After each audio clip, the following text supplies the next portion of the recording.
शेर और संत। एक घने जंगल में एक संत रहते थे। उनका नाम था स्वामी विवेकानंद। वो जंगल के बीचों बीच एक छोटे से आश्रम में रहते थे और लोगों को जीवन के सच्चे मूल्यों के बारे में सिखाते थे। एक दिन जब स्वामी जी जंगल में टहल रहे थे, उन्होंने देखा कि एक शेर घायल होकर जमीन पर पड़ा है। शेर का पैर एक जाल में फंस गया था और वो दर्द से कराह रहा था। स्वामी जी ने शेर को देखा और उसकी मदद करने का फैसला किया। वह धीरे धीरे शेर के पास गए और उससे बोले, डरो मत, मैं तुम्हारी मदद करूंगा। शेर ने स्वामी जी की आंखों में देखा और शांत हो गया। स्वामी जी ने धीरे से जाल को खोला और शेर के घाव को साफ किया। कुछ देर बाद शेर ठीक हो गया और खुशी से जंगल में चला गया।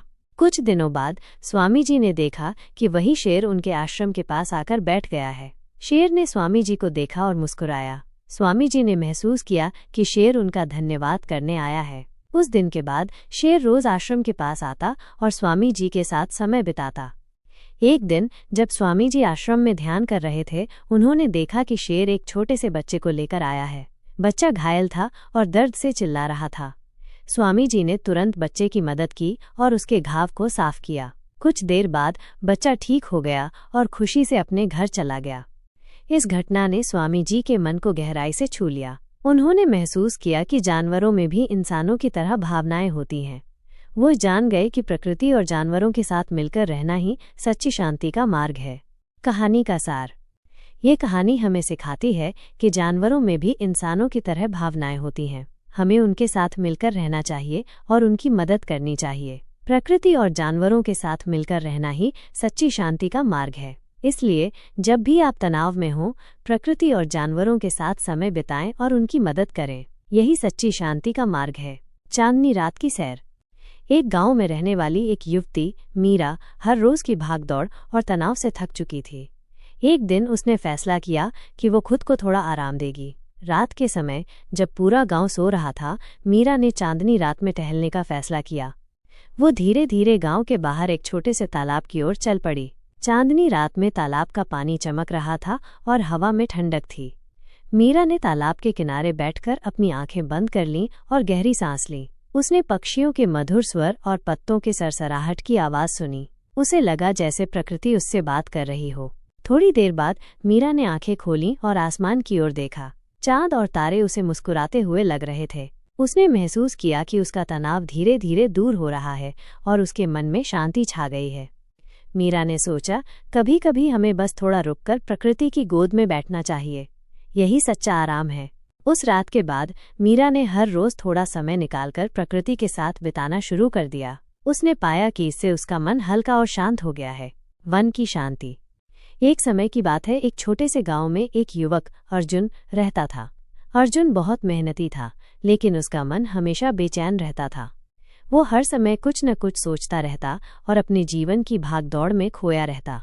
एक दिन उसने महसूस किया कि उसे अपने मन की शांति के लिए कुछ करना चाहिए।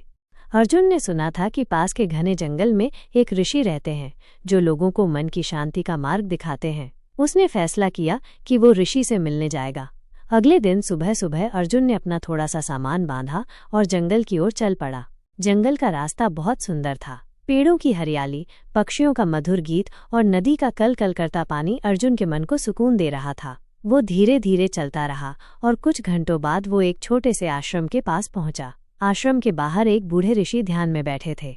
अर्जुन ने ऋषि को प्रणाम किया और कहा, महात्मन, मैं बहुत बेचैन हूँ। मेरा मन हमेशा अशांत रहता है। कृपया मुझे मन की शांति का मार्ग दिखाएं।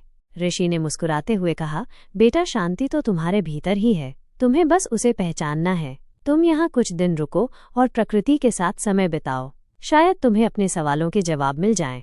अर्जुन ने ऋषि की बात मान ली और आश्रम में रुक गया। अगले कुछ दिनों तक वो सुबह जल्दी उठता, नदी के किनारे बैठकर ध्यान करता और फिर जंगल में टहलता। वो पेड़ों की छांव में बैठकर पक्षियों की आवाज सुनता और नदी के किनारे बैठकर पानी की धारा को देखता।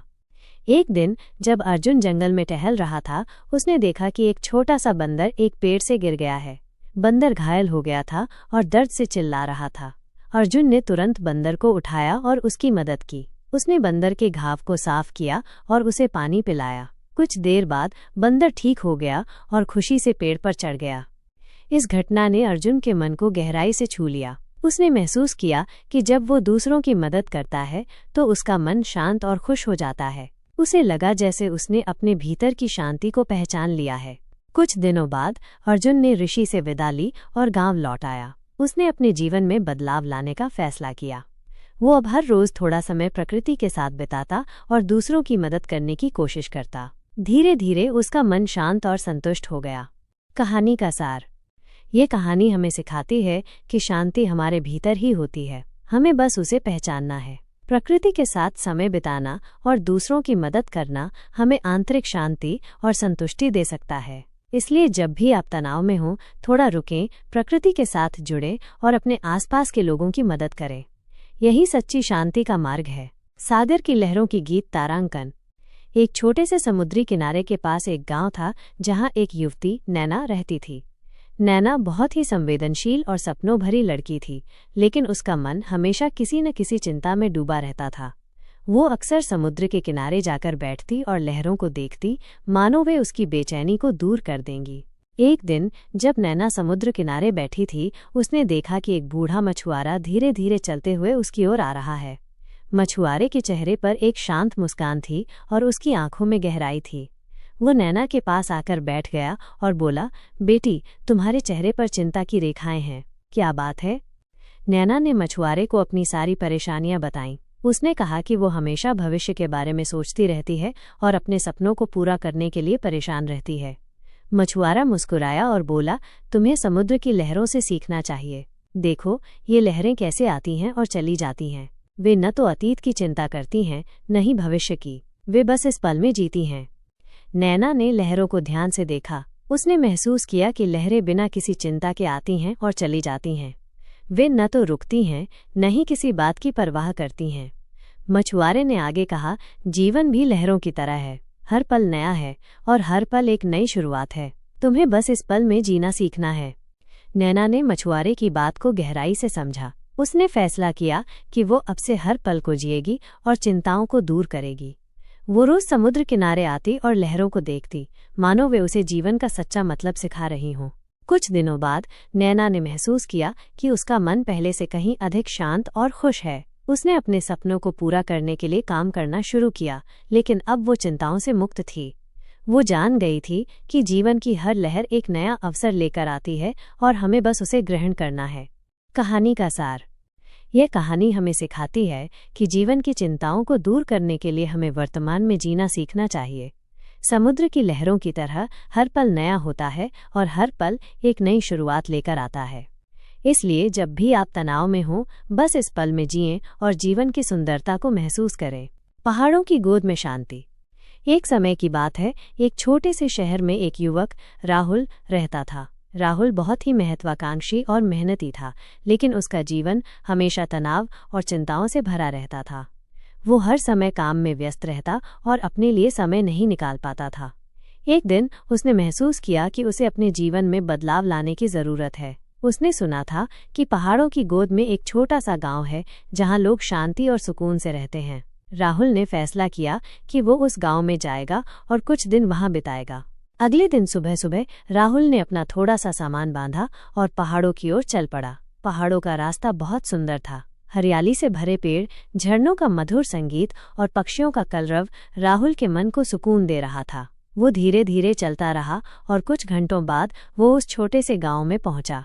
गांव बहुत ही शांत और सुंदर था। छोटे छोटे घर, हरे भरे खेत और दूर दूर तक फैले पहाड़ों का नज़ारा राहुल को मंत्रमुग्ध कर रहा था। वो गांव के बीचों बीच एक छोटे से मंदिर के पास पहुंचा, जहां एक बूढ़ा साधु बैठा था। साधु के चेहरे पर एक शांत मुस्कान थी और उसकी आंखों में गहराई थी। राहुल ने साधु को प्रणाम किया और कहा, महात्मन, मैं बहुत तनाव में हूँ। मेरा मन हमेशा अशांत रहता है। कृपया मुझे मन की शांति का मार्ग दिखाएं।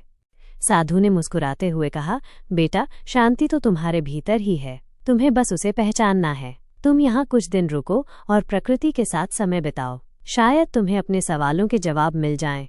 राहुल ने साधु की बात मान ली और गांव में रुक गया। अगले कुछ दिनों तक वो सुबह जल्दी उठता, मंदिर में जाकर ध्यान करता और फिर पहाड़ों में टहलता। वो पेड़ों की छांव में बैठकर पक्षियों की आवाज़ सुनता और झरनों के किनारे बैठकर पानी की धारा को देखता। एक दिन जब राहुल पहाड़ों में टहल रहा था, उसने देखा कि एक छोटा सा बच्चा एक पेड़ से गिर गया है। बच्चा घायल हो गया था और दर्द से चिल्ला रहा था। राहुल ने तुरंत बच्चे को उठाया और उसकी मदद की। उसने बच्चे के घाव को साफ किया और उसे पानी पिलाया। कुछ देर बाद बच्चा ठीक हो गया और खुशी से अपने घर चला गया। इस घटना ने राहुल के मन को गहराई से छू लिया। उसने महसूस किया कि जब वो दूसरों की मदद करता है तो उसका मन शांत और खुश हो जाता है। उसे लगा जैसे उसने अपने भीतर की शांति को पहचान लिया है। कुछ दिनों बाद राहुल ने साधु से विदा ली और शहर लौट आया। उसने अपने जीवन में बदलाव लाने का फैसला किया। वो अब हर रोज थोड़ा समय प्रकृति के साथ बिताता और दूसरों की मदद करने की कोशिश करता। धीरे धीरे उसका मन शांत और संतुष्ट हो गया। कहानी का सार।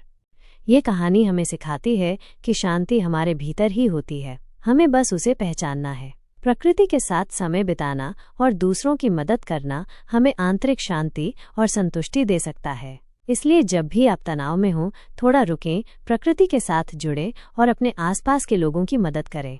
यही सच्ची शांति का मार्ग है। नील गगन की ओर। एक छोटे से गांव में एक युवती माधवी रहती थी।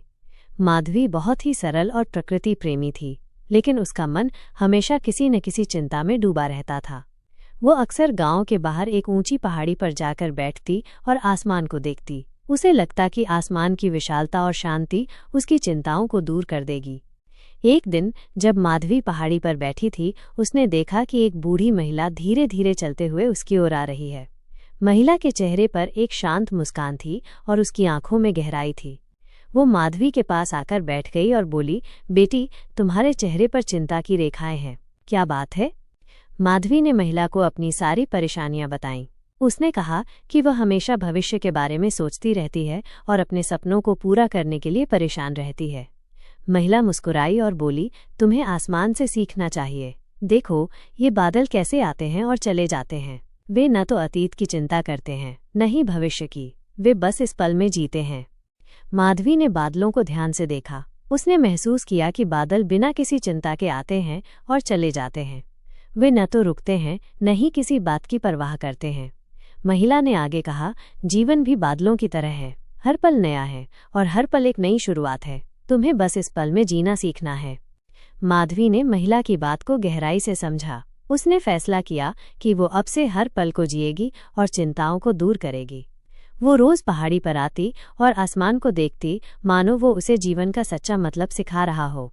कुछ दिनों बाद माधवी ने महसूस किया कि उसका मन पहले से कहीं अधिक शांत और खुश है। उसने अपने सपनों को पूरा करने के लिए काम करना शुरू किया, लेकिन अब वो चिंताओं से मुक्त थी। वो जान गई थी कि जीवन की हर लहर एक नया अवसर लेकर आती है और हमें बस उसे ग्रहण करना है। कहानी का सार। यह कहानी हमें सिखाती है कि जीवन की चिंताओं को दूर करने के लिए हमें वर्तमान में जीना सीखना चाहिए। आसमान की तरह हर पल नया होता है और हर पल एक नई शुरुआत लेकर आता है। इसलिए जब भी आप तनाव में हों, बस इस पल में जिएं और जीवन की सुंदरता को महसूस करें।